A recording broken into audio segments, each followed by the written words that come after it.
ಕನಿಕರವೂ ಪೂರ್ಣ ಪ್ರೀತಿಯೂ ಉಳ್ಳಾತನಾದ ಯೇಸುವಿನ ದಿವ್ಯವಾದ ಹೆಸರಿನಲ್ಲಿ ನಿಮ್ಮೆಲ್ಲರಿಗೂ ಸಮಗ್ರ ಸತ್ಯವೇದ ಅಧ್ಯಯನ ಕಾರ್ಯಕ್ರಮಕ್ಕೆ ಪ್ರೀತಿಯ ಸುಸ್ವಾಗತ. ನಮ್ಮ ಕಳೆದ ಕಾರ್ಯಕ್ರಮದಲ್ಲಿ ವಿಮೋಚನಾ ಕಾಂಡ 7ನೇ ಅಧ್ಯಾಯವನ್ನು ಪೂರ್ಣವಾಗಿ ಅಧ್ಯಯನ ಮಾಡಿದೆವು. ಮೋಶೆಯ ನೇಮಕದ ಪುನರುಚ್ಚಾರಣೆ ಎಂಬ ಪ್ರಸ್ತಾಪದ ಮುಂದುವರಿಕೆ, ಜೊತೆಗೆ ಐಗುಪ್ತದ ಮಾಂತ್ರಿಕರು, ಮೊದಲನೆಯ ಬಾಧೆ, ನೀರು ರಕ್ತವಾದದ್ದು ಎಂಬ ಪ್ರಸ್ತಾಪಗಳನ್ನು ಅಧ್ಯಯನ ಮಾಡಿದೆವು. ಅನೇಕ ನಿರಾಶೆಗಳನ್ನು ಎದುರಿಸಬೇಕಾದ ಮೋಶೆಯನ್ನು ದೇವರು ಮತ್ತೆ ಮತ್ತೆ ಬಲಪಡಿಸಿದನು. ಆರೋನನನ್ನು ಅವನಿಗೆ ಸಹಾಯಕನಾಗಿ ದೇವರು ನೇಮಿಸಿದನು. ದೇವರು ಮೋಶೆಗೆ ಹೋರೇಬ್ ಬೆಟ್ಟದಲ್ಲಿ ಕಲಿಸಿಕೊಟ್ಟ ಅದ್ಭುತ ಕಾರ್ಯಗಳನ್ನು ಫರೋಹನ ಮುಂದೆ ಆರೋನನು ನಡೆಸಿದನು. ಆಗ ಐಗುಪ್ತದ ಮಾಂತ್ರಿಕರು ತಮ್ಮ ವಿದ್ಯೆಯನ್ನು ತೋರಿಸುವಂತೆ ಅವರೂ ಸಹ ತಮ್ಮ ತಮ್ಮ ಕೋಲುಗಳನ್ನು ಬಿಸಾಡಿ ಸರ್ಪಗಳನ್ನು ಮಾಡಿದರು. ಐಗುಪ್ತರು ವಿಗ್ರಹಾರಾಧಕರಾಗಿದ್ದರು. ನೈಲ್ ನದಿಯ ನೀರು ರಕ್ತವಾದಾಗ ಅವರ ವಿಗ್ರಹಾರಾಧನೆಗೆ ಅಡ್ಡಿಯಾಯಿತು. ಸರ್ವಶಕ್ತನ ಅದ್ಭುತವಾದ ನಡೆಸುವಿಕೆಯನ್ನು ಕಲಿಯುತ್ತಾ ಇದ್ದೇವೆ. ಬನ್ನಿ, ನಮ್ಮ ಇಂದಿನ ಅಧ್ಯಯನದಲ್ಲಿಯೂ ಸಹ ಆತನು ಐಗುಪ್ತದಲ್ಲಿ ನಡೆಸಿದ ಮುಂದಿನ ಸಂಗತಿಗಳನ್ನು ಕಲಿತುಕೊಳ್ಳೋಣ. ಈ ಪ್ರವಾದನಾ ವಾಕ್ಯಗಳನ್ನು ಓದುವಂಥವನು, ಕೇಳುವಂಥವರು, ಈ ಪ್ರವಾದನೆಯಲ್ಲಿ ಬರೆದಿರುವ ಮಾತುಗಳನ್ನು ಕೈಕೊಂಡು ನಡೆಯುವಂಥವರೂ ಧನ್ಯರು. ಅವು ನೆರವೇರುವ ಸಮಯವು ಸಮೀಪವಾಗಿದೆ ಎಂಬುದಾಗಿ ಹೇಳಿದಂಥ ನಮ್ಮ ಪ್ರಭುವೂ ರಕ್ಷಕನೂ ಆಗಿರುವ ಯೇಸು ಕ್ರಿಸ್ತನ ಮಧುರವಾದ ನಾಮದಲ್ಲಿ ನಿಮ್ಮನ್ನು ವಂದಿಸುತ್ತಾ ಇಂದಿನ ಸತ್ಯವೇದ ಅಧ್ಯಯನಕ್ಕೆ ಬಹು ಪ್ರೀತಿಯಿಂದ ಸ್ವಾಗತಿಸುತ್ತೇನೆ. ಕರ್ತನಲ್ಲಿ ಪ್ರಿಯ ದೇವಜನರೇ, ವಿಮೋಚನಾ ಕಾಂಡ ಪುಸ್ತಕದ 8ನೇ ಅಧ್ಯಾಯದ ಕಡೆಗೆ ನಮ್ಮ ಗಮನವನ್ನು ಹರಿಸೋಣ. ನೋಡಿರಿ, ಈ ಅಧ್ಯಾಯದ ಮುಖ್ಯ ಪ್ರಸ್ತಾಪ 2ನೇ ಬಾಧೆ ಕಪ್ಪೆಗಳು, 3ನೇ ಬಾಧೆ ಹೇನುಗಳು, 4ನೇ ಬಾಧೆ ವಿಷದ ಹುಳುಗಳು ಎಂಬುದಾಗಿರುತ್ತದೆ. ಕರ್ತನಲ್ಲಿ ಪ್ರಿಯರೇ, ಐಗುಪ್ತರ ಮೇಲೆ ಬಾಧೆಗಳು ಮುಂದುವರಿಯುತ್ತವೆ. ದೇವರು ತಾನು ಅಸಹ್ಯಪಡುತ್ತಿದ್ದ ಆರಾಧನೆಯಲ್ಲಿ ಮುಳುಗಿದ ಜನರ ಮೇಲೆ ತನ್ನ ಹೊಡೆತವನ್ನು ನೀಡುತ್ತಿದ್ದಾನೆ. ನೋಡಿರಿ, ಕಪ್ಪೆಗಳು ಕಪ್ಪೆ ತಲೆಯ ಹೇಕಾದೇವತೆಗೆ ಸೂಚಕವಾಗಿದ್ದವು. ಅದಲ್ಲದೆ ಹಾಪಿ ದೇವತೆಯು ಕಪ್ಪೆಯೊಂದನ್ನು ಹಿಡಿದಿದ್ದು ಆ ಕಪ್ಪೆಯ ಬಾಯಿಂದ ಜೀವಸತ್ವವು ಹೊರಡುತ್ತಿರುವಂತಿತ್ತು. ನೋಡಿರಿ, ಇದು ನೈಲ್ ದೇವತೆಗೂ ಕಪ್ಪೆ ದೇವತೆಗೂ ಇರುವ ಹತ್ತಿರದ ಸಂಬಂಧವನ್ನು ಸೂಚಿಸುತ್ತದೆ. ಕಪ್ಪೆ ದೇವತೆಯು ದೇವತೆಗಳ ತಾಯಿ ಎಂದು ಎಣಿಸಲ್ಪಟ್ಟಿದ್ದು ಫಲವತ್ತತೆ, ಪುನರ್ಜನ್ಮಗಳ ದೇವತೆಯು ದಾದಿಯರನ್ನು ಸಂರಕ್ಷಿಸುವವಳು ಆಗಿದ್ದಳು. ಪ್ರಿಯರೇ, ಒಂದು ಐಗುಪ್ತರ ಚಿತ್ರಣದಲ್ಲಿ ಹೇಕಾದೇವತೆಯು ಓರಿಸೀಸಿನ ಪುನರುತ್ಥಾನಕ್ಕಾಗಿ ಮಂತ್ರ ಹೇಳುವ ರೀತಿಯಲ್ಲಿ ಇದೆ. ಅದರಂತೆ ಮತ್ತೊಂದು ಕೆತ್ತನೆಯಲ್ಲಿ ಆಕೆ ರಾಣಿಯ ಎದುರು ಮೊಣಕಾಲೂರಿ ಹ್ಯಾಟ್ ಶೇಪ್ ಶೆಟ್ ಜನನದ ಮೇಲ್ವಿಚಾರಣೆಯನ್ನು ವಹಿಸಿದಂತೆ ಇದೆ. ಈಗ ದಯಮಾಡಿ ನಿಮ್ಮ ಸತ್ಯವೇದದಲ್ಲಿ ವಿಮೋಚನಾ ಕಾಂಡ ಪುಸ್ತಕ 8ನೇ ಅಧ್ಯಾಯ ಪ್ರಾರಂಭದ 5 ವಚನಗಳನ್ನು ನನ್ನೊಂದಿಗೆ ಗಮನಿಸಿರಿ. ಅಲ್ಲಿ ನಾವು ಹೀಗೆ ನೋಡುತ್ತೇವೆ: ತರುವಾಯ ಯೆಹೋವನು ಮೋಶೆಗೆ ಇಂತೆಂದನು, ನೀನು ಫರೋಹನ ಬಳಿಗೆ ಹೋಗಿ ಹೀಗೆನ್ನಬೇಕು, ಯೆಹೋವನು ಆಜ್ಞಾಪಿಸುವುದೇನೆಂದರೆ, ನನ್ನನ್ನು ಆರಾಧಿಸುವಂತೆ ನನ್ನ ಜನರಿಗೆ ಅಪ್ಪಣೆ ಕೊಡಬೇಕು. ಅಪ್ಪಣೆ ಕೊಡದೆ ಹೋದರೆ ನಾನು ನಿನ್ನ ದೇಶಕ್ಕೆಲ್ಲ ಕಪ್ಪೆಗಳಿಂದ ಉಪದ್ರವ ಕೊಡುವೆನು. ನೈಲ್ ನದಿಯಲ್ಲಿ ಕಪ್ಪೆಗಳು ಅಸಂಖ್ಯವಾಗಿ ಹುಟ್ಟುವವು. ಅವು ಹೊರಟು ಬಂದು ನಿನ್ನ ಅರಮನೆಯಲ್ಲಿಯೂ ಮಲಗುವ ಕೋಣೆಯಲ್ಲಿಯೂ ಮಂಚದ ಮೇಲೆಯೂ ಬರುವುದಲ್ಲದೆ ನಿನ್ನ ಪರಿವಾರದವರ ಮನೆಗಳಲ್ಲಿಯೂ ನಿನ್ನ ಪ್ರಜೆಗಳ ಮೇಲೆಯೂ ಒಲೆಗಳಲ್ಲಿಯೂ ಹಿಟ್ಟು ನಾದುವ ಕೊಣುವಿಗೆಗಳಲ್ಲಿಯೂ ಬರುವವು. ನಿನ್ನ ಮೇಲೆಯೂ ನಿನ್ನ ಪ್ರಜೆಗಳ ಮೇಲೆಯೂ ಪರಿವಾರದವರ ಮೇಲೆಯೂ ಕಪ್ಪೆಗಳು ಹರಡಿಕೊಳ್ಳುವವು. ಯೆಹೋವನು ಮೋಶೆಯ ಸಂಗಡ ಮಾತಾಡಿ, ನೀನು ಆರೋನನಿಗೆ, ನೀನು ಕೋಲನ್ನು ಹಿಡಿದುಕೊಂಡು ಹೊಳೆ, ಕಾಲುವೆ, ಕೆರೆ ಇವುಗಳ ಮೇಲೆ ಕೈಚಾಚು. ಆಗ ಐಗುಪ್ತ ದೇಶದ ಮೇಲೆಲ್ಲ ಕಪ್ಪೆಗಳು ಬರುವವು ಎಂದು ಹೇಳಬೇಕು ಅಂದನು ಎಂಬುದಾಗಿ. ಪ್ರಿಯ ದೇವಜನರೇ, ಕಪ್ಪೆಗಳು ಎಲ್ಲ ಕಡೆಯೂ ತುಂಬಿಕೊಂಡವು. ಐಗುಪ್ತರು ಮಲಗುವ ಕೋಣೆಗಳಲ್ಲಿ, ಅಡುಗೆ ಮನೆಗಳಲ್ಲಿ, ಮನೆಯ ಪ್ರತಿಯೊಂದು ಕೋಣೆಯಲ್ಲಿ, ಹಿಟ್ಟು ನಾದುವ ಕಡೆಯಲ್ಲಿ, ಎಲ್ಲ ಕಡೆಯಲ್ಲಿಯೂ ತುಂಬಿದ್ದವು. ನಡೆಯುವಾಗ ಕಪ್ಪೆಗಳ ಮೇಲೆ ನಡೆಯುತ್ತಿದ್ದರು. ಕೂತುಕೊಳ್ಳುವಾಗಲೂ ಕಪ್ಪೆಗಳ ಮೇಲೆಯೇ ಕುಳಿತುಕೊಳ್ಳಬೇಕಾಯಿತು. ಇದು ಒಂದು ಭಯಂಕರವಾದ ಸನ್ನಿವೇಶವಾಗಿತ್ತು. ಒಂದು ಕಪ್ಪೆ ಇದ್ದರೆ ತೊಂದರೆ ಇಲ್ಲ, ಆದರೆ ಎಲ್ಲೆಲ್ಲೂ ನೋಡುವಾಗ ಕಪ್ಪೆಗಳೇ ತುಂಬಿರುವಂಥದ್ದು ನಿಜವಾಗಿ ಚಿಂತೆಗೆ ಕಾರಣವಾಗಿತ್ತು. ಆದರೆ ಅವು ಪವಿತ್ರ ಪ್ರಾಣಿಗಳಾದದ್ದರಿಂದ ಕೊಲ್ಲುವಂತಿಲ್ಲ. ನಮ್ಮ ಧ್ಯಾನದಲ್ಲಿ ಮುಂದುವರಿದು ವಿಮೋಚನಕಾಂಡ ಪುಸ್ತಕ 8ನೇ ಅಧ್ಯಾಯ 6ನೇ ಮತ್ತು 7ನೇ ವಚನಗಳನ್ನು ಓದುವಾಗ ಅಲ್ಲಿ ಹೀಗೆ ನೋಡುತ್ತೇವೆ. ಆರೋನನು ಐಗುಪ್ತ ದೇಶದಲ್ಲಿ ನೀರಿರುವ ಎಲ್ಲಾ ಸ್ಥಳಗಳ ಮೇಲೆ ಕೈಚಾಚಲು ಕಪ್ಪೆಗಳು ಹೊರಟು ಬಂದು ದೇಶವನ್ನೆಲ್ಲ ಮುಚ್ಚಿಕೊಂಡವು. ಜೋಯಿಸರು ತಮ್ಮ ಗುಪ್ತ ವಿದ್ಯೆಗಳಿಂದ ಹಾಗೇ ಮಾಡಿ ಐಗುಪ್ತ ದೇಶದ ಮೇಲೆ ಕಪ್ಪೆಗಳನ್ನು ಬರಮಾಡಿದರು ಎಂಬುದಾಗಿ. ಕರ್ತನಲ್ಲಿ ಪ್ರಿಯರೇ, ದಯಮಾಡಿ ಗಮನಿಸಿರಿ. ಮತ್ತೊಂದು ಆವರ್ತಿ ಐಗುಪ್ತದ ಜೋಯಿಸರು ಕಪ್ಪೆಗಳ ಬಾಧೆಯನ್ನು ತಾವೂ ಉಂಟು ಮಾಡಿದರು. ನೋಡಿರಿ, ಇದು ಸೈತಾನನಿಗಿರುವ ಶಕ್ತಿಯನ್ನು ತೋರಿಸುತ್ತದೆ. ಮುಂದುವರಿದು ನಾವು ವಿಮೋಚನಕಾಂಡ ಪುಸ್ತಕ 8ನೇ ಅಧ್ಯಾಯ 8ರಿಂದ 11 ವಚನಗಳನ್ನು ಓದುವಾಗ ಅಲ್ಲಿ ಹೀಗೆ ಬರೆದಿದೆ. ಆಗ ಫರೋಹನು ಮೋಶೆ ಆರೋನರನ್ನು ಕರೆಸಿ, ನೀವು ಯೆಹೋವನನ್ನು ಬೇಡಿಕೊಂಡು ಈ ಕಪ್ಪೆಗಳನ್ನು ನನ್ನ ಬಳಿಯಿಂದಲೂ ನನ್ನ ಪ್ರಜೆಗಳ ಬಳಿಯಿಂದಲೂ ತೊಲಗಿಸಬೇಕು. ಹಾಗೆ ಮಾಡಿದರೆ ನಿಮ್ಮ ಜನರು ಯೆಹೋವನಿಗೋಸ್ಕರ ಯಜ್ಞ ಮಾಡುವಂತೆ ಅವರಿಗೆ ನಾನು ಅಪ್ಪಣೆ ಕೊಡುವೆನೋ ಅಂದನು. ಮೋಶೆ ಘನಚಿತ್ತಕ್ಕೆ ತೋರಿದಂತೆ ನೀನೇ ಅದಕ್ಕೊಂದು ಕಾಲವನ್ನು ನೇಮಿಸಬೇಕು.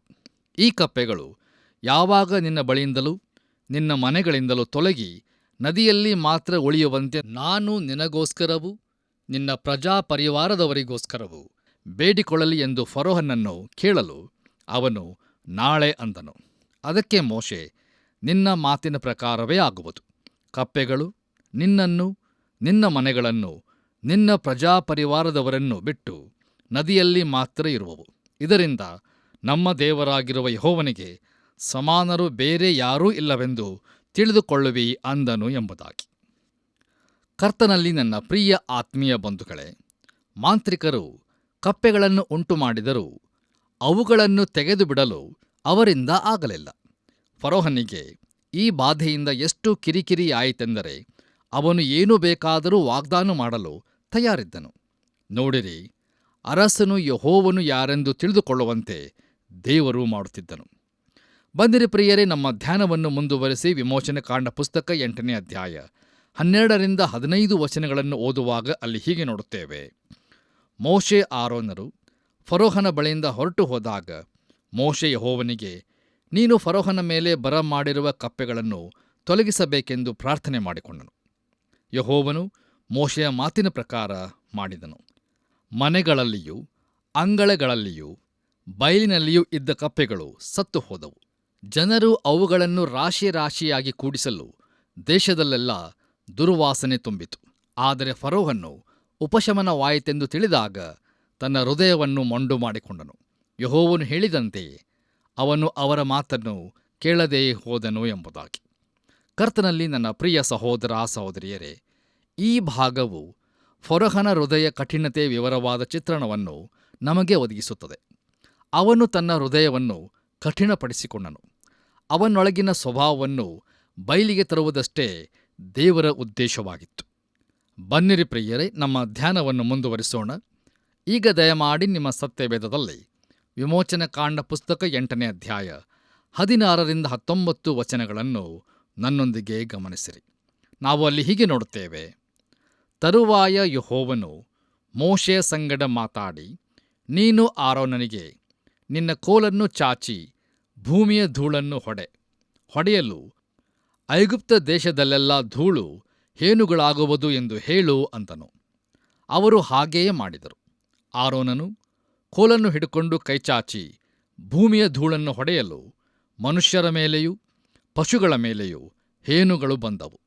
ಐಗುಪ್ತ ದೇಶದಲ್ಲೆಲ್ಲ ಭೂಮಿಯಲ್ಲಿರುವ ಧೂಳು ಹೇನುಗಳಾಯಿತು. ಜೋಯಿಸರು ತಮ್ಮ ಗುಪ್ತ ವಿದ್ಯೆಯಿಂದ ಹಾಗೆಯೇ ಹೇನುಗಳನ್ನು ಉಂಟು ಮಾಡುವುದಕ್ಕೆ ಪ್ರಯತ್ನ ಮಾಡಿದಾಗ್ಯೂ ಆಗದೇ ಹೋಯಿತು. ಆ ಹೇನುಗಳು ಮನುಷ್ಯರ ಮೇಲೆಯೂ ಪಶುಗಳ ಮೇಲೆಯೂ ಇದ್ದವು. ಆಗ ಆ ಜೋಯಿಸರು, ಇದು ದೇವರ ಕೈಕೆಲಸವೇ ಸರಿ ಎಂದು ಫರೋಹನಿಗೆ ಹೇಳಿದರು. ಆದರೂ ಫರೋಹನ ಹೃದಯವು ಕಠಿಣವಾಗಿತ್ತು. ಯೆಹೋವನು ಮೋಶೆಗೆ ಮುಂತಿಳಿಸಿದಂತೆಯೇ ಅವನು ಅವರ ಮಾತನ್ನು ಕೇಳದೆ ಹೋದನು ಎಂಬುದಾಗಿ. ಕರ್ತನಲ್ಲಿ ಪ್ರಿಯ ಆತ್ಮೀಯ ಸ್ನೇಹಿತರೆ, ಈ ಸಮಯದವರೆಗೆ ದೇವರ ಕೈಯಿಂದ ಮಾಡಲ್ಪಟ್ಟ ಪ್ರತಿಯೊಂದು ಅದ್ಭುತ ಕಾರ್ಯವನ್ನು ಐಗುಪ್ತದ ಜೋಯಿಸರು, ಮಾಂತ್ರಿಕರು ತಾವು ಮಾಡುವುದಕ್ಕೆ ಸಾಧ್ಯವಾಯಿತು. ಆದರೆ ಕಾರಣಾಂತರದಿಂದ ಈ ಬಾಧೆಯನ್ನು ಮಾತ್ರ ಪುನರುತ್ಪಾದಿಸಲು ಅವರಿಂದ ಆಗಲಿಲ್ಲ. ಹಿಂದಿನ ಬಾಧೆಗಳನ್ನು ತಮ್ಮ ಮಂತ್ರ ಹಾಗೂ ಕೈಚಳಕಗಳಿಂದ ಅವರು ಮಾಡಲು ಶಕ್ತರಾದರೂ ಕೊನೆಗೂ ಈ ಬಾಧೆಗಳಲ್ಲಿನ ದೇವರ ಹಸ್ತದ ಕಾರ್ಯವನ್ನು ಅವರು ಒಪ್ಪಿಕೊಂಡರು. ಕ್ರಮೇಣ ಯೆಹೋವ ದೇವರು ತಾನೊಬ್ಬನೇ ದೇವರು ಎಂಬುದನ್ನು ಐಗುಪ್ತರಿಗೆ ಪ್ರಕಟಿಸತೊಡಗಿದನು. ಕರ್ತನಲ್ಲಿ ಪ್ರಿಯರೇ, ಈ ದೇವತೆಗಳ ಆರಾಧನೆಯು ಐಗುಪ್ತರ ಜೀವನ ಹಾಗೂ ದಿನನಿತ್ಯದ ಕಾರ್ಯಗಳಲ್ಲಿ ಪ್ರವೇಶಿಸಿಕೊಂಡಿತ್ತು. ಈ ಬಾಧೆಯಿಂದಾಗಿ ಅವರು ಭೂಮಿ ದೇವತೆ ಗೆಬನಿಗೆ ಅಸಹ್ಯಪಡುವಂತಾಯಿತು. ಗೆಬನು ಎಲ್ಲಾ ಸಂಗತಿಗಳಲ್ಲೂ ಭೂಮಿಗೆ ನಿಕಟವಾಗಿ ಸಂಬಂಧವಿದ್ದವನು ಮತ್ತು ಬೆಳೆಯ ಕುರಿತಾದ ವರದಿಯನ್ನು ಓಸಿರಿಸನಿಗೆ ಒಪ್ಪಿಸುವವನೂ ಆಗಿದ್ದನು. ಪ್ರಿಯರೇ, ದಯಮಾಡಿ ಗಮನಿಸಿರಿ, ಇಲ್ಲಿ ಹೇನು ಅಂದರೆ ನೊರಜು ಅಥವಾ ಸೊಳ್ಳೆಗಳೂ ಆಗಿರಬಹುದು. ಅದರ ಮೂಲ ಶಬ್ದವು ಮುಚ್ಚು, ಚಿವುಟಿ ಹಾಕು ಎಂಬ ಅರ್ಥವನ್ನು ಕೊಡುತ್ತದೆ. ಈ ರೀತಿ ಚಿವುಟುವ, ಚಿಗುರು ಕತ್ತರಿಸುವ ಕೆಲಸ ಸೊಳ್ಳೆಗಳಿಂದ ಆಗುವುದಿಲ್ಲ, ಆದರೆ ಅದು ಹೇನುಗಳ ಸರಿಯಾದ ವಿವರಣೆಯಾಗಿದೆ. ಹುಳಗಳ ದಂಡು ಮಾಡುವ ದೊಡ್ಡ ಕಾರ್ಯವೇನೆಂದರೆ ಕೊಳೆತದ್ದನ್ನು ತಿನ್ನುವುದು. ಈಗ ಇಡೀ ದೇಶದಲ್ಲಿ ಕೊಳೆತು ನಾರುವ ಕಪ್ಪೆಗಳು ತುಂಬಿರುವಾಗ ಈ ರೀತಿಯ ಹೇನುಗಳು ಆಗುವುದು ಸಹಜ. ಆದ್ದರಿಂದ ಅವುಗಳು ಕ್ರಮೇಣ ಒಂದು ಸಹಾಯವೂ ಶಾಪವೂ ಆಗಿರಬಲ್ಲದು. ಕರ್ತನಲ್ಲಿ ನನ್ನ ಪ್ರಿಯ ಸಹೋದರ ಸಹೋದರಿಯರೇ, ಈ ಹೇನುಗಳು ಸಹಜವಾದ ಅಥವಾ ಸ್ಪಷ್ಟವಾದ ಸಹಾಯ ಎಂಬುದಾಗಿ ಕಂಡುಬಂದಾಗ್ಯೂ ಐಗುಪ್ತ ದೇಶದಲ್ಲಿ ಈ ಬಾಧೆಯ ಕುರಿತಾಗಿ ಒಬ್ಬನು ಹೀಗೆ ಹೇಳುತ್ತಾನೆ: ನಾನು ನೆಲದ ಮೇಲಿನ ಮರಳನ್ನು ನೋಡುವಾಗ ಅದು ಚಲನೆಯಲ್ಲಿ ಇರುವಂತೆ ಕಂಡಿತು, ಮತ್ತು ಸೂಕ್ಷ್ಮವಾಗಿ ಗಮನಿಸಿ ನೋಡಿದಾಗ ನೆಲದ ಇಡೀ ಮೇಲ್ಪದರವೇ ಸಣ್ಣ ಹುಳುಗಳ ರಾಶಿಯಾಗಿತ್ತೆಂದು ನನ್ನ ಕಾಲಿನ ಮೇಲೆಯೂ ಹರಿದಾಡಲು ತೊಡಗಿತೆಂದು ಕಂಡುಕೊಂಡೆನು. ನಾನು ಕೂಡಲೇ ಹಿಂದೆ ಸರಿದೆ ಮತ್ತು ಐಗುಪ್ತ ದೇಶದಲ್ಲೆಲ್ಲ ಧೂಳು ಹೇನಾಯಿತು ಎಂಬ ಸತ್ಯವೇದದ ಮಾತನ್ನು ನೆನಪಿಸಿಕೊಂಡೆನು ಎಂಬುದಾಗಿ. ಕರ್ತನಲ್ಲಿ ಪ್ರಿಯರೇ, ಈ ಹೇನಿನ ಬಾಧೆಯನ್ನು ಐಗುಪ್ತದ ಮಾಂತ್ರಿಕರು ಉಂಟುಮಾಡಲು ಆಗಲಿಲ್ಲ. ನೋಡಿರಿ, ಐಗುಪ್ತ ದೇಶದಲ್ಲಿ ದೇವರು ತನ್ನ ಶಿಕ್ಷೆಯನ್ನು ಇಡೀ ಜೀವಿತದ ಮೇಲೆಯೇ ತೋರಿಸಲು ತೊಡಗಿದ್ದಾನೆ. ಬನ್ನಿರಿ ಪ್ರಿಯರೇ, ನಮ್ಮ ಧ್ಯಾನವನ್ನು ಮುಂದುವರಿಸಿ ವಿಮೋಚನಕಾಂಡ ಪುಸ್ತಕ 8ನೇ ಅಧ್ಯಾಯ 20-23 ವಚನಗಳನ್ನು ಓದಿಕೊಳ್ಳೋಣ. ಅಲ್ಲಿ ನಾವು ಹೀಗೆ ನೋಡುತ್ತೇವೆ: ತರುವಾಯ ಯೆಹೋವನು ಮೋಶೆಗೆ, ನೀನು ಬೆಳಿಗ್ಗೆ ಎದ್ದು ಫರೋಹನ ಮುಂದೆ ನಿಂತುಕೋ.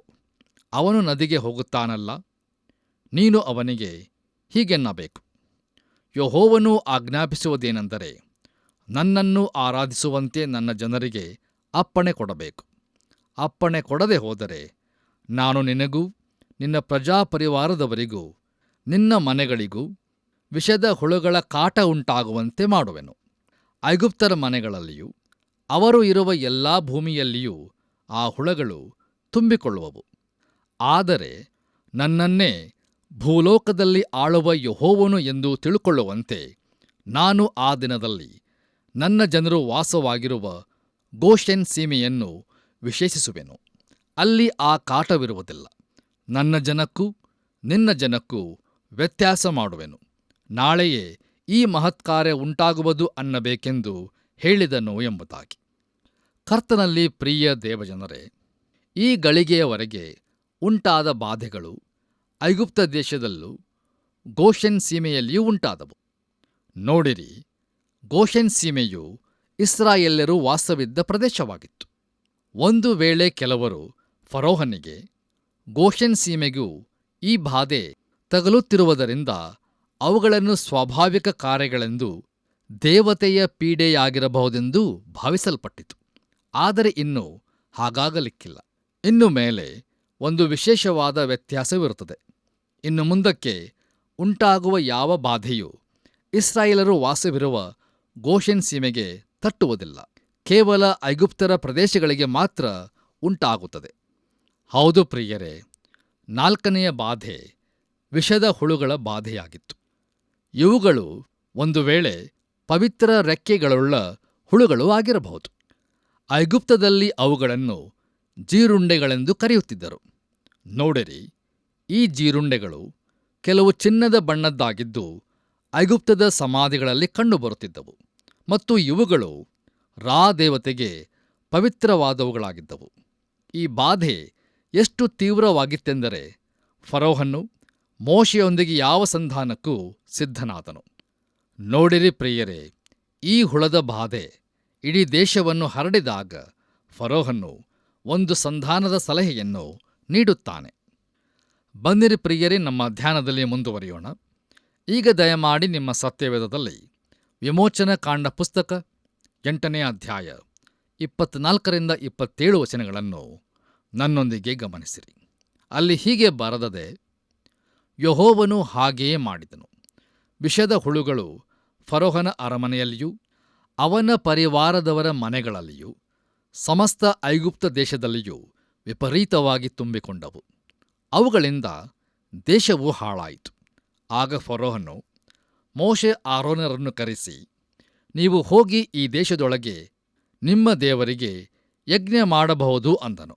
ಆದರೆ ಮೋಶೆ, ಹಾಗೆ ಮಾಡುವುದು ಯುಕ್ತವಲ್ಲ. ನಮ್ಮ ದೇವರಾದ ಯೆಹೋವನಿಗೆ ನಾವು ಯಜ್ಞದಲ್ಲಿ ಕೊಡುವ ಆಹುತಿ ಐಗುಪ್ತರಿಗೆ ನಿಷಿದ್ಧವೆಂದು ಐಗುಪ್ತರು ತಿಳುಕೊಂಡಿರುವ ಆಹುತಿಯನ್ನು ನಾವು ಅವರ ಕಣ್ಣಿನ ಮುಂದೆ ಮಾಡಿದರೆ ಅವರು ನಮ್ಮನ್ನು ಕೊಲ್ಲುವುದಕ್ಕೆ ಕಲ್ಲೆಸೆಯುವರಲ್ಲವೇ? ನಾವು ಅರಣ್ಯದಲ್ಲಿ 3 ದಿವಸದ ಪ್ರಯಾಣದಷ್ಟು ದೂರ ಹೋಗಿ ನಮ್ಮ ದೇವರಾದ ಯೆಹೋವನು ಆಜ್ಞಾಪಿಸುವ ಪ್ರಕಾರ ಯಜ್ಞ ಮಾಡಬೇಕು ಅಂದನು ಎಂಬುದಾಗಿ. ಕರ್ತನಲ್ಲಿ ನನ್ನ ಪ್ರಿಯ ಸಹೋದರ ಸಹೋದರಿಯರೇ, ಐಗುಪ್ತರ ಜೀರುಂಡೆಯು ನಿತ್ಯ ಜೀವವನ್ನು ಸೂಚಿಸುವುದಾಗಿತ್ತು. ಇಂತಹ ಅತಿ ಪವಿತ್ರ ಜೀವಿಯು ಜನರಿಗೆ ಒಂದು ಶಾಪವಾಗಿಯೂ ದೇಶಕ್ಕೆ ಬಾಧೆಯಾಗಿಯೂ ಉಂಟಾದದ್ದನ್ನು ಸ್ವಲ್ಪ ಆಲೋಚಿಸಿ ನೋಡಿರಿ. ಫರೋಹನು ಸಂಧಾನಕ್ಕೆ ಮನಸ್ಸು ಮಾಡಿದನು. ಈ ಬಾಧೆಯು ಕೊನೆಗೊಳ್ಳುವ ಮೊದಲು ಫರೋಹನು 4 ಸಂಧಾನಗಳ ಸೂಚನೆ ಮಾಡಿದನು. ಮೋಶೆ ಆರೋನರು ಇಸ್ರಾಯೇಲರು ಅರಣ್ಯದೊಳಗೆ 3 ದಿನದ ಪ್ರಯಾಣ ಮಾಡಿ ಯಜ್ಞವನ್ನು ಅರ್ಪಿಸಬೇಕೆಂದು ಕೇಳಿಕೊಂಡರು. ಆದರೆ ಫರೋಹನು, ನೀವು ಈ ದೇಶದೊಳಗೆ ಯಜ್ಞ ಮಾಡಿರಿ ಎಂದು ಹೇಳಿದನು. ಕರ್ತನಲ್ಲಿ ನನ್ನ ಪ್ರಿಯ ದೇವಜನರೇ, ಅನೇಕ ಕ್ರೈಸ್ತರು ಇಂತಹ ಒಪ್ಪಂದವನ್ನು ಮಾಡಿಕೊಳ್ಳುತ್ತಾರೆ. ನಾವು ಕ್ರೈಸ್ತರಾಗಿರೋಣ, ಆದರೆ ಸಂಪೂರ್ಣವಲ್ಲ. ಉದಾರ ಮನಸ್ಸಿನ ಕ್ರೈಸ್ತರಾಗಿರೋಣ. ಕರ್ತನಲ್ಲಿ ಪ್ರಿಯರೇ, ಇದು ಸೈತಾನನದಾಗಿದೆ. ನೋಡಿರಿ, ನನ್ನ ಜೀವಿತ ಬದಲಾಗದಿದ್ದರೆ ನಾನು ಕ್ರೈಸ್ತನಲ್ಲ. ಅದರ ಅರ್ಥವೇನೆಂದರೆ, ಈಗಿನ ಸಭೆಗಳು ಅನೇಕ ಒಪ್ಪಂದಗಳನ್ನು ಮಾಡಿಕೊಳ್ಳುತ್ತವೆ. ಅದರ ಅರ್ಥವೇನೆಂದರೆ, ಅವು ಇನ್ನೂ ಐಗುಪ್ತದಲ್ಲಿಯೇ ಇವೆ. ಆದ್ದರಿಂದ ಒಬ್ಬ ಕ್ರೈಸ್ತನಿಗೂ, ಅಂದರೆ ಒಬ್ಬ ನಿಜ ವಿಶ್ವಾಸಿಗೂ, ಲೋಕದ ಜನರಿಗೂ ವ್ಯತ್ಯಾಸವೇ ತಿಳಿಯದಂತಾಗಿದೆ. ಲೋಕದವರ ಹಾಗೆಯೇ ಎಲ್ಲರೂ ಜೀವಿಸುತ್ತಿದ್ದಾರೆ. ದಯಮಾಡಿ ಆಲೋಚಿಸಿ ನೋಡಿರಿ. ಮುಂದುವರೆದು ನಾವು ವಿಮೋಚನಾ ಕಾಂಡ ಪುಸ್ತಕ 8ನೇ ಅಧ್ಯಾಯ 28ನೇ ವಚನವನ್ನು ಓದುವಾಗ ಅಲ್ಲಿ ಹೀಗೆ ನೋಡುತ್ತೇವೆ. ಅದಕ್ಕೆ ಫರೋಹನು, ಒಳ್ಳೆಯದು, ಅರಣ್ಯದಲ್ಲಿ ನಿಮ್ಮ ದೇವರಾದ ಯೆಹೋವನಿಗೆ ಯಜ್ಞ ಮಾಡುವಂತೆ ನಿಮಗೆ ಅಪ್ಪಣೆ ಕೊಡುತ್ತೇನೆ. ಆದರೆ ದೂರ ಹೋಗಕೂಡದು, ನನಗೋಸ್ಕರ ಪ್ರಾರ್ಥನೆ ಮಾಡಿರಿ ಅಂದನು ಎಂಬುದಾಗಿ. ಕರ್ತನಲ್ಲಿ ಪ್ರಿಯ ಆತ್ಮೀಯ ಸ್ನೇಹಿತರೆ, ಈ ಬಾರಿ ಫರೋಹನು ಮೊದಲಿಗಿಂತ ಸ್ವಲ್ಪ ಉದಾರತೆಯನ್ನು ತೋರಿಸುತ್ತಿದ್ದಾನೆ. ನೀವು ತುಂಬಾ ದೂರ ಹೋಗಬೇಡಿರಿ, ನನಗಾಗಿಯೂ ಪ್ರಾರ್ಥನೆ ಮಾಡಿರಿ ಎಂದು ಹೇಳುತ್ತಾನೆ. ಕರ್ತನಲ್ಲಿ ಪ್ರಿಯರೇ, ಸಭೆಗಳಲ್ಲಿಯೂ ಕೂಡ ಇಂತಹ ಒಪ್ಪಂದವನ್ನು ನಾವು ಕಾಣುತ್ತೇವಲ್ಲವೇ? ಲೋಕದ ರೀತಿಯನ್ನು ಅನುಸರಿಸುವಂಥದ್ದು. ತಮ್ಮ ಎಲ್ಲ ಕಾರ್ಯಕ್ರಮಗಳಲ್ಲಿ ಊಟ, ಜಾತ್ರೆ, ಉತ್ಸವ, ಸ್ಪರ್ಧೆ ಇವುಗಳೇ ತುಂಬಿರುತ್ತವೆ. ಅನೇಕ ಸಭೆಗಳ ಕಾರ್ಯಕ್ರಮಗಳು ಕ್ಲಬ್ನಲ್ಲಿರುವ ಕಾರ್ಯಕ್ರಮಗಳಂತೆಯೇ ಇರುತ್ತವೆ. ಯಾವ ವ್ಯತ್ಯಾಸವೂ ಇರುವುದಿಲ್ಲ. ಎಂಥ ದುಃಖಕರವಾದಂಥ ಸಂಗತಿಯಲ್ಲವೇ ಪ್ರಿಯರೇ? ದಯಮಾಡಿ ಆಲೋಚಿಸಿ ನೋಡಿರಿ. ಬನ್ನಿರಿ ಪ್ರಿಯರೇ, ನಮ್ಮ ಇಂದಿನ ಧ್ಯಾನವನ್ನು ಮುಕ್ತಾಯಗೊಳಿಸುವ ಹಾಗೆ ಕೊನೆಯದಾಗಿ ನಾವು ವಿಮೋಚನಾ ಕಾಂಡ ಪುಸ್ತಕ 8ನೇ ಅಧ್ಯಾಯ 29-32 ವಚನಗಳನ್ನು ಓದಿಕೊಳ್ಳೋಣ. ಅಲ್ಲಿ ನಾವು ಹೀಗೆ ನೋಡುತ್ತೇವೆ. ಅದಕ್ಕೆ ಮೋಶೆ, ನಾನು ನಿನ್ನ ಬಳಿಯಿಂದ ಹೊರಟಾಗ ಫರೋಹನಾದ ನಿನಗೂ ನಿನ್ನ ಪ್ರಜಾಪರಿವಾರದವರಿಗೂ ಹುಳುಗಳ ಬಾಧೆಯು ನಾಳೆಯಿಂದ ಇರಬಾರದೆಂಬುದಾಗಿ ಯೆಹೋವನಿಗೆ ಪ್ರಾರ್ಥನೆ ಮಾಡುವೆನು. ಆದರೆ ಯೆಹೋವನಿಗೆ ಯಜ್ಞ ಮಾಡಲಿಕ್ಕೆ ನೀನು ಜನರಿಗೆ ಅಪ್ಪಣೆ ಕೊಡದೆ ಇನ್ನು ಮುಂದೆ ವಂಚನೆ ಮಾಡಬಾರದು ಅಂದನು.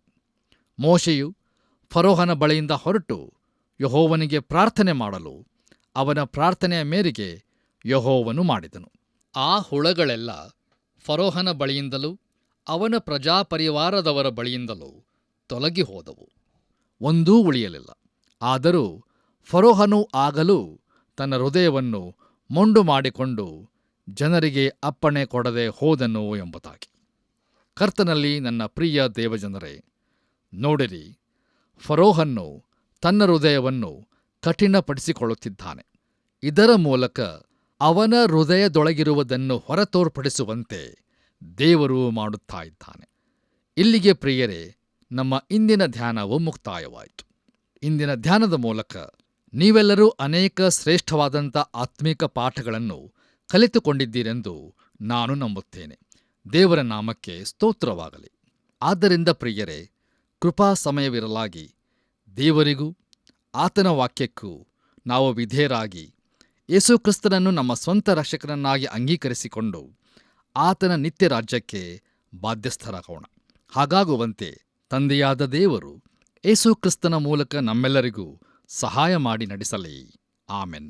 ದೇವ ಮಕ್ಕಳೇ, ಇದುವರೆಗೆ ವಾಕ್ಯವನ್ನು ಧ್ಯಾನಿಸಿದೆವು. ಐಗುಪ್ತ ದೇಶದಲ್ಲಿ ದೇವರು ಬರಮಾಡಿದ 2, 3 ಹಾಗೂ 4ನೇ ಬಾಧೆಗಳನ್ನು ನಾವು ಬಹು ಆಳವಾಗಿ ಕಲಿತುಕೊಂಡೆವು.